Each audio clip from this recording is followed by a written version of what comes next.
Hey, what's up, DIYers? Mike Boards with the Mike Boards channel. Thank you for watching. We're talking boats today, and we've got an Alpha 1 Gen 1 Outdrive being fed by a 3.0 Mercruiser inboard. In today's video, the proper and safe way on how to air bleed your entire hydraulic system that feeds hydraulic fluid all the way out to the trim rams and Outdrive. Let's get started. Alright, DIYers, hey, before we actually head to the workbench and begin the project, I did want to hop on the computer and show you our exact serial number service manual, where it explains in detail the entire step-by-step process on how to properly air bleed the power trim system, as you see right here.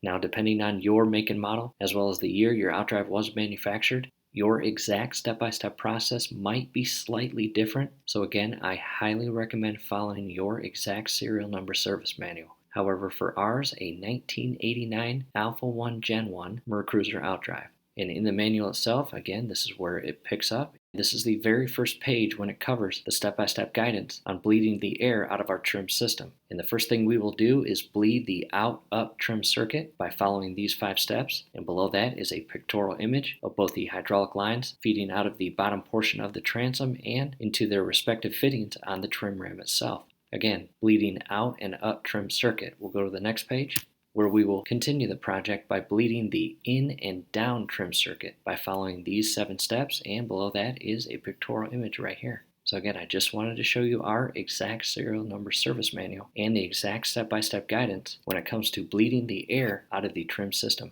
And now that we have seen this, let's head to the workbench.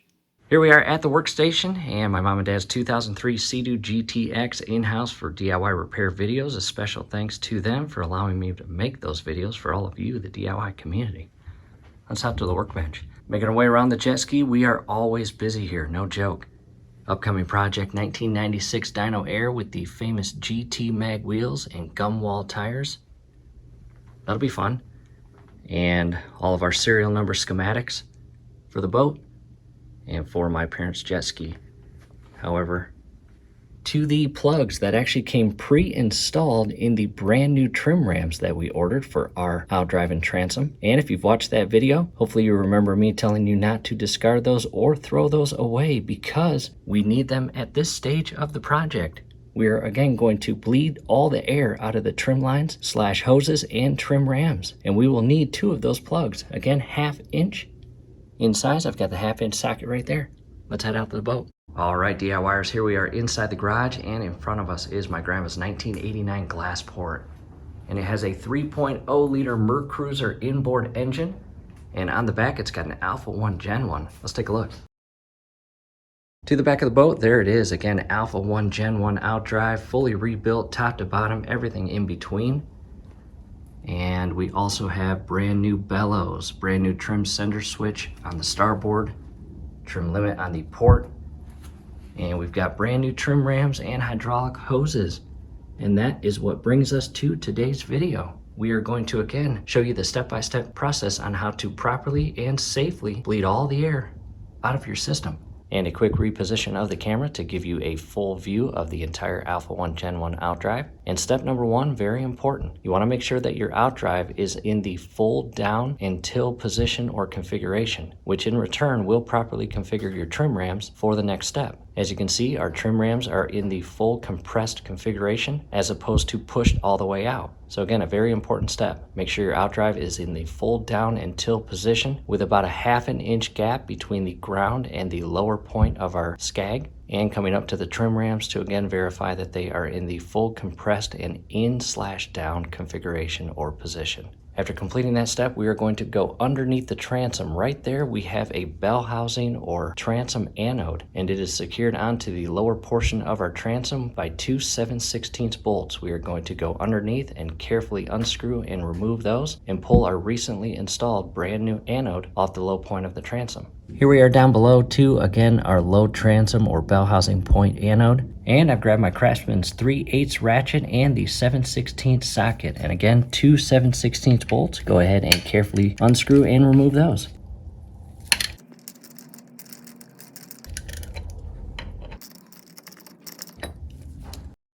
And I recommend holding the anode in place so you do not drop it. That would not be good.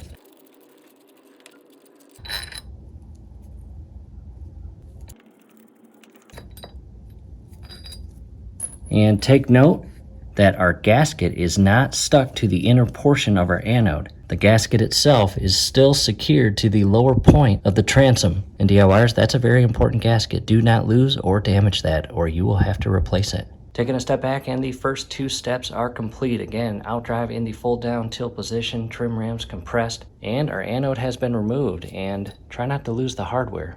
You've got two 7/16 bolts and little washers. From here, we are going to hop inside the boat and direct our attention to our entire hydraulic system, which includes the motor, the hydraulic reservoir, the hydraulic lines feeding out of it, as well as the electrical wiring and both of your solenoids. Inside the boat now, and to a friendly view of the top portion of our 3.0 liter Mercruiser inboard. We've been doing a lot of work, DIYers. We are going to have several helpful video links down below.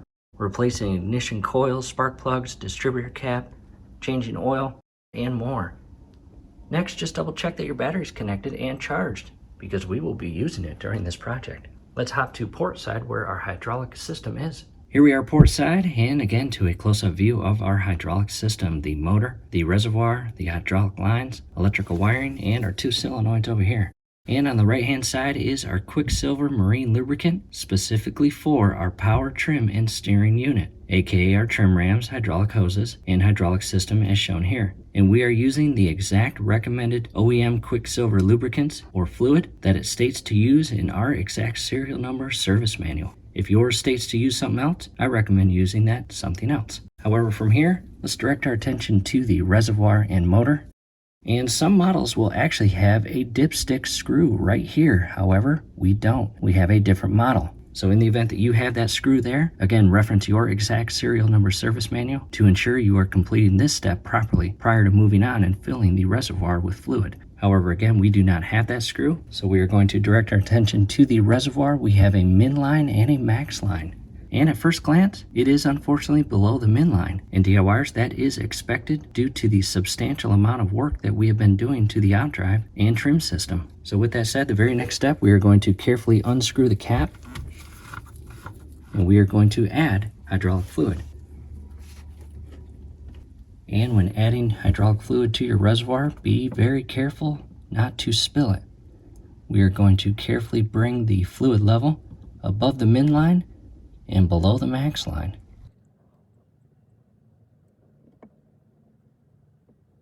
Right there. Go ahead and cap off your quart, set it aside so it doesn't tip over and spill, followed by returning and securing the cap to the reservoir. And DIYers, we now have our reservoir properly filled to between the proper fill parameters of, again, our exact power trim and steering fluid. From here, we'll head back out to the outdrive. Back out to the outdrive, and the very next thing we are going to do is we are going to basically hand make or DIY make a container that the hydraulic fluid can be pushed into as we work through this project and bleed the hoses and rams, ultimately alleviating a disastrous mess, which you don't want.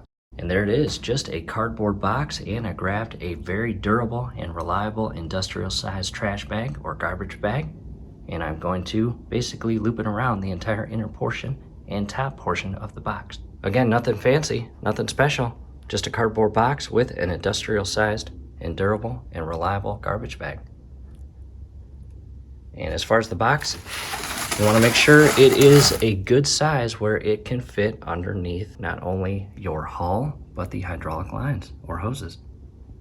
And as we work through this project, we are going to direct our hydraulic hoses into that box where all of the hydraulic fluid, again, will be pushed into to alleviate a mess on the ground and floor. Now to a close-up view of our starboard side trim ram and hydraulic hoses, as you can see here. Again, starboard. And throughout this project, we are going to be referencing the starboard. However, we replaced both of our trim rams as well as hydraulic hoses. In other words, both starboard and port side. And in the event that you did that as well, as opposed to just replacing one side trim ram and hoses, every step we do from here, you have to do the same step on port side or the opposite side at the same time. However, we are going to walk you through that, but as far as camera footage, we're going to focus on the starboard side. And with that said, let's continue on. Next, we are going to bleed the out and up trim circuit. And to do that, we are going to direct our attention to this fitting right here on the top portion of the side of the trim ram that is closest to the transom and hull. And we are going to carefully unscrew each of these fittings, again, both starboard and port side. And be advised, as you loosen up and remove this fitting from the trim ram, you may get some bubbling and hydraulic fluid leaking, but that's normal. And in our case, a 3/8 size, and be very, very careful as you remove these fittings. And go slow. Again, as you can see there, it's starting to bubble. Have a paper towel readily accessible. And position my box accordingly. And I'm just going to let that hydraulic fluid flow into the box.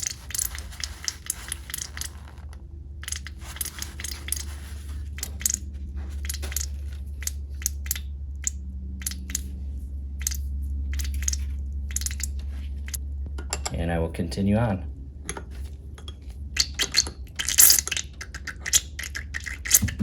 And basically we are relieving some pressure inside the system right now.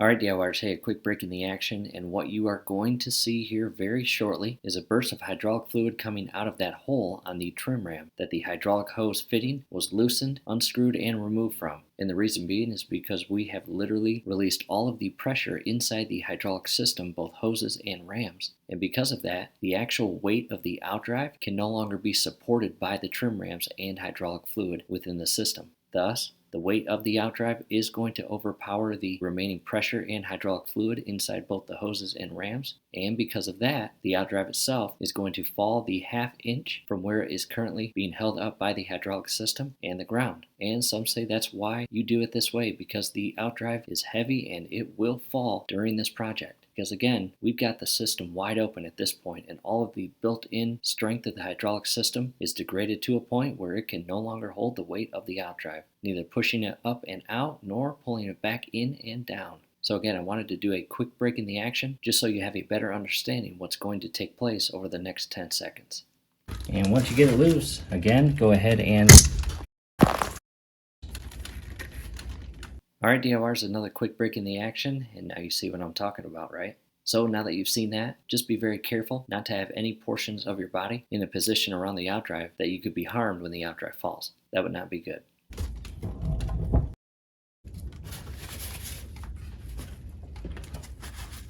And the outdrive did fall just a little bit, where it is now resting on the ground, unfortunately. And as you see now, the hydraulic fluid is no longer leaking or coming out of this fitting here. And all I'm doing now is just cleaning up some hydraulic fluid. And from here we need to hop to port side and remove the exact same fitting on the top portion of the trim ram closest to the hull. And I'll do that now. At this point I want to come directly to the back portion or rear portion of our outdrive to show you our current configuration with the hydraulic hoses. And again, we have removed both the starboard side and port side hoses that feed into the top portion of the rams that are closest to the hull.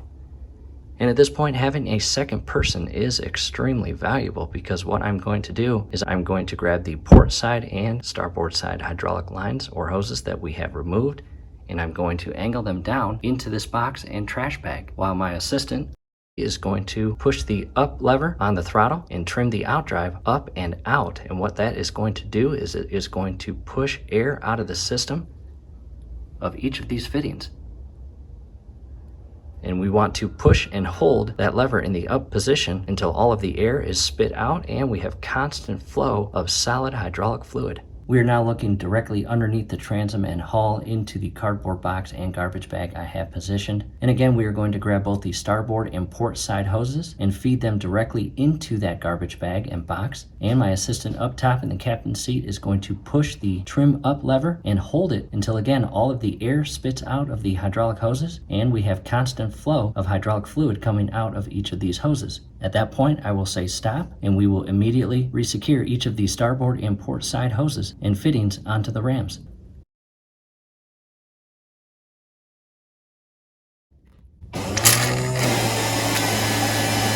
Stop. And we have constant flow and immediately bring each line back up to the top portion of the trim ram and secure it. Do not cross thread these fittings. I'm doing this fast to alleviate any additional air getting in the system.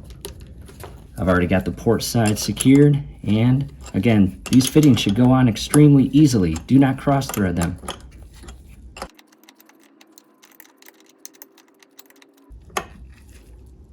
And do not over tighten them. After you secure them, clean any and all hydraulic fluid from the surrounding area. Clean it all. Now to a close-up view again, secure your fittings without over tightening them and clean up all the hydraulic fluid. And that completes that step. We need to head back inside the boat to the hydraulic system and top off the reservoir. Back inside port side rear of our boat where the hydraulic system and reservoir is. And again, we're going to remove the cap.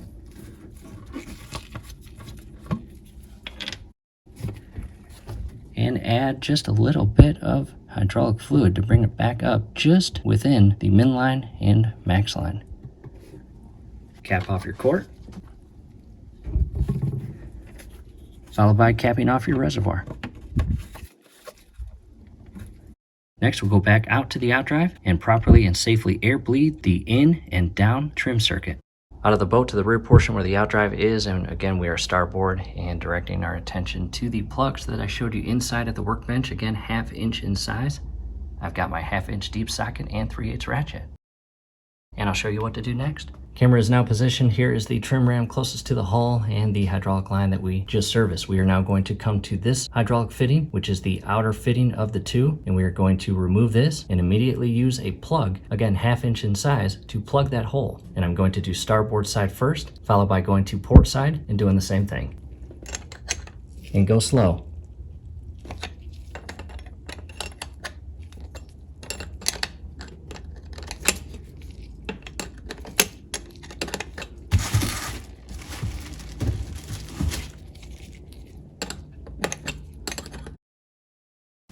And I'm grabbing a paper towel to get a better grip. We immediately want to pull this fitting out and plug it.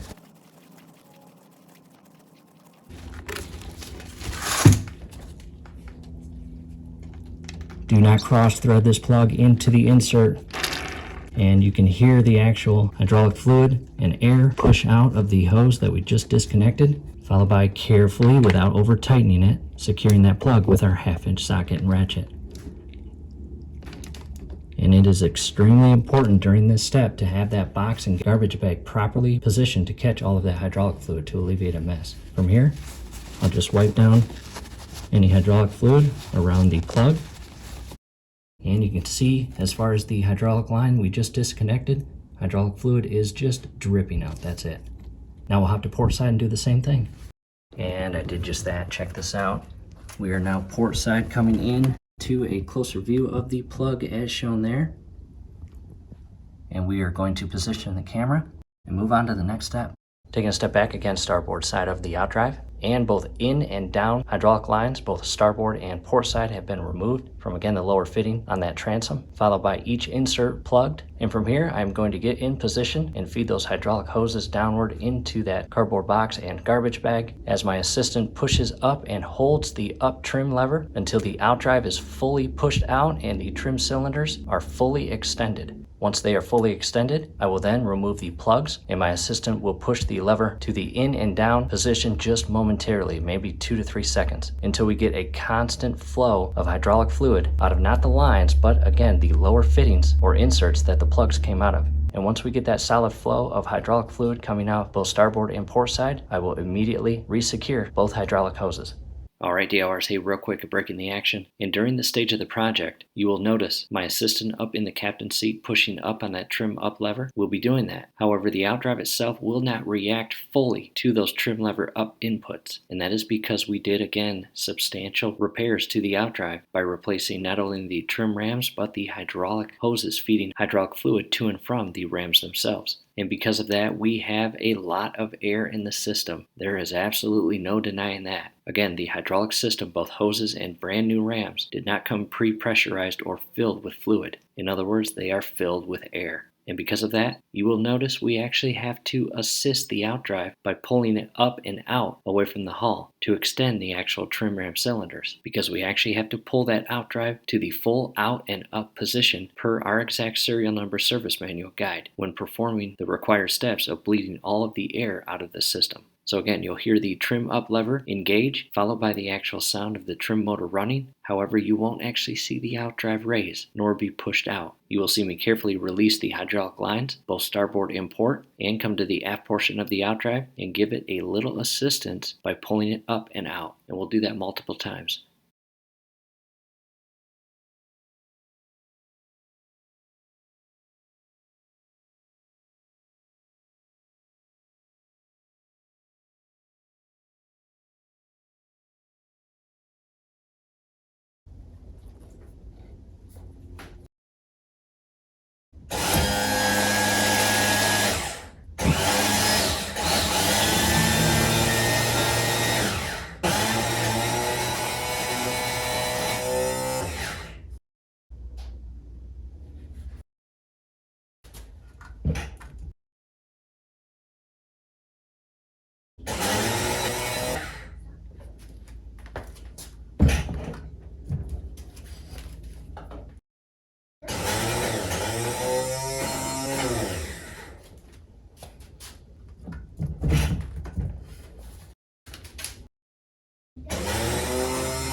Alright DIYers, at this point our Outdrive is fully up, and at this very moment our trim rams are configured in the full out and extended position. We are now going to remove the plugs, and immediately after removing the plugs we are going to push and hold the trim lever down until we get constant hydraulic flow out of those lower ports. And at that point we are going to secure both the starboard and port side hoses into those inserts.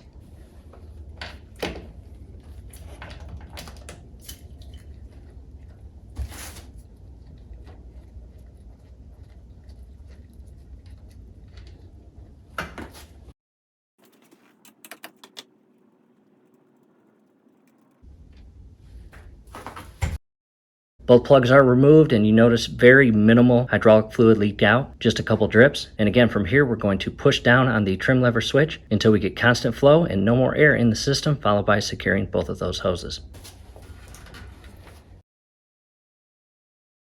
Stop.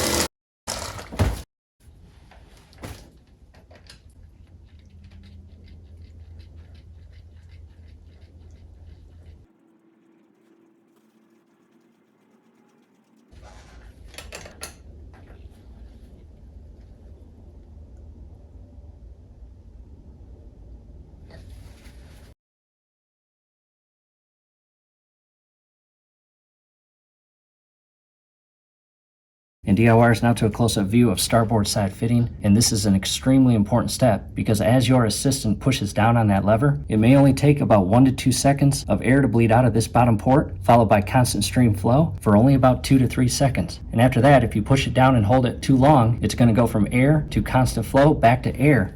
And then you got to start over. You don't want to do that.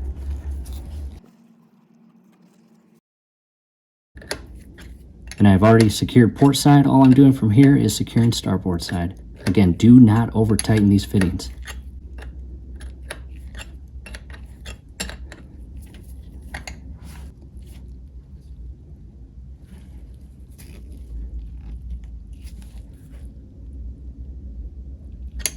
After you get the fittings re-secured, spend a minute or two and clean up every bit of hydraulic fluid that leaked out, sprayed out, and made a mess. Back to a full view of our outdrive, and again, just double check everything. All 4 fittings that we have loosened, removed, and re-secured are properly secured and tight without over tightening them. And again, the outdrive is in the up position, and our next step will require us to push down on that trim lever on the throttle until the outdrive is in the full down and tilt position about a half an inch again from the ground or floor. And at that point, we'll go inside the boat and top off the reservoir.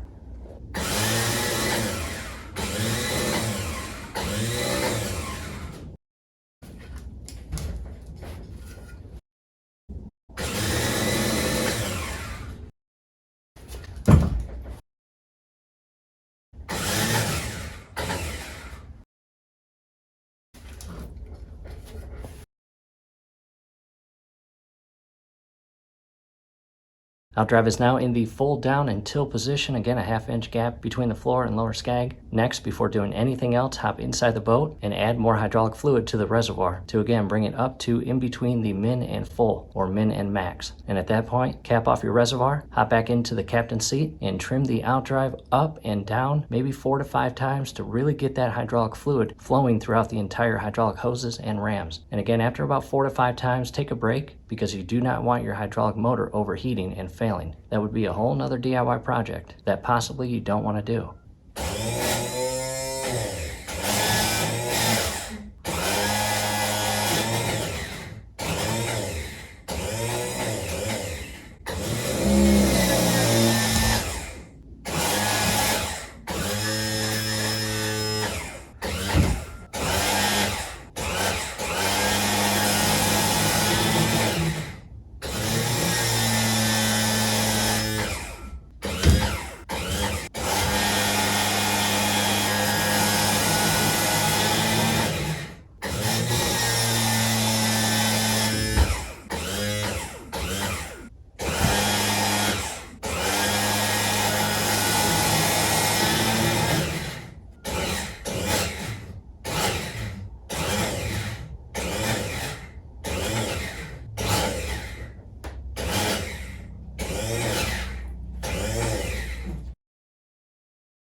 Again, after 4 to 5, maybe 6 times max of raising and lowering your outdrive, take a break, hop back into the boat, and top off your reservoir.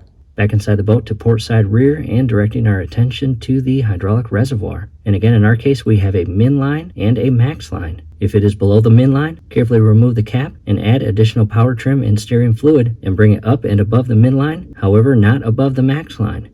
Alright DIYers, hey, we are back from a 3-hour break. We just went inside, ate lunch, and hung out for a little while. And during that time, we allowed our hydraulic motor to cool off, as well as the hydraulic fluid to perform any possible gravity feed into portions of the system that it would possibly want to. However, gravity feed unlikely, but you never know. And again, from here, 3-hour break, trim motor is cooled off. We are now going to trim the outdrive by going inside the boat and pushing up on the trim lever and holding it until the outdrive comes to a stop. And at that point, we're going to wait about 3 to 5 seconds, followed by pushing and holding the trailer push button and bringing the outdrive all the way up to the full trailer position. And after that, we'll wait another 5 seconds and then push down on the lever and bring the outdrive all the way back down to the full down and tilt position. And DIYers, we will probably do this about 3 to 4 times and really set that hydraulic fluid into the system. And if all looks good and your outdrive and hydraulic system is performing properly and efficiently, we'll go back inside the boat, double check the reservoir fluid quantity, and if it dropped below the min line, we'll add just a little bit.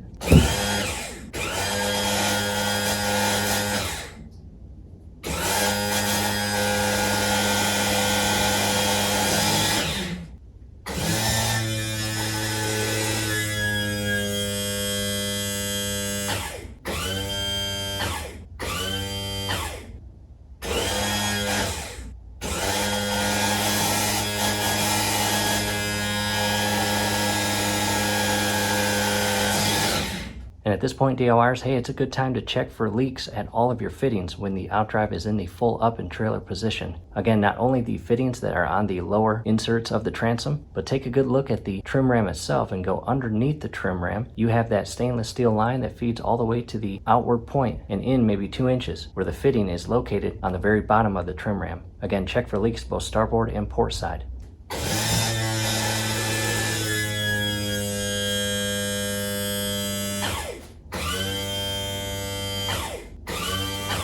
And again, after you do that and you have checked for leaks, followed by going inside the boat and topping off your reservoir, we can confidently move on and reinstall our anode. To a different camera angle, and I've carefully shifted the cardboard box and trash bag full of paper towels and hydraulic fluid to the side. We are going to carefully reinstall our lower transom and bell housing anode with, again, the two 7/16 bolts. And DIYers, if you get any hydraulic fluid on that anode, clean that off of there.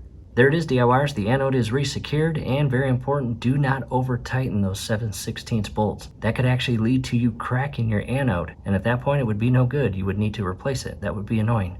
Back up top, looking at starboard side of the transom and Outdrive, and let's direct our attention to the starboard side trim ram, and we are going to push up on that trim up lever and hold it until the Outdrive comes to a stop. And at that point, we're going to come back out to the Outdrive and measure from the center stud right there all the way to the center stud right there. And per our exact serial number service manual, when that Outdrive comes to a stop, the measurement should be exactly. And if it is, we are all set to go. However, if it is not, we will have to carefully and properly recalibrate and adjust both our trim center switch, which is starboard, followed by our trim limit switch, which is port side. And for your convenience, if yours is out of adjustment or calibration, you must recalibrate your trim center and trim limit switches prior to getting the boat back in the water. Because if you don't, you can actually trim your Outdrive outside of its max limits, both down and up, leading to severe damage to your internal parts, including your yoke shaft, U-joints, oil seals, bearings, gears, etc. And DIYers, there you have it, another break in the action where we will wrap this video up. We want to thank you for watching. Do us a favor, from here below the video, you will see that thumbs up icon. Click on that, like the video, subscribe to the channel. Definitely ring your YouTube bell. That would be very helpful to us. We would really appreciate it. Thanks again for watching. And one more thing, DIYers, for your convenience and for your help, definitely check out the links down below in the comments section as well as the description section. We will have additional video links that you might find helpful, including a link to our video playlist that consists of every single one of our fixing boats and fixing jet ski videos. A whole bunch of helpful DIY repair videos in that playlist. Definitely check that out. Again, thank you for watching. Let us know if you have any questions.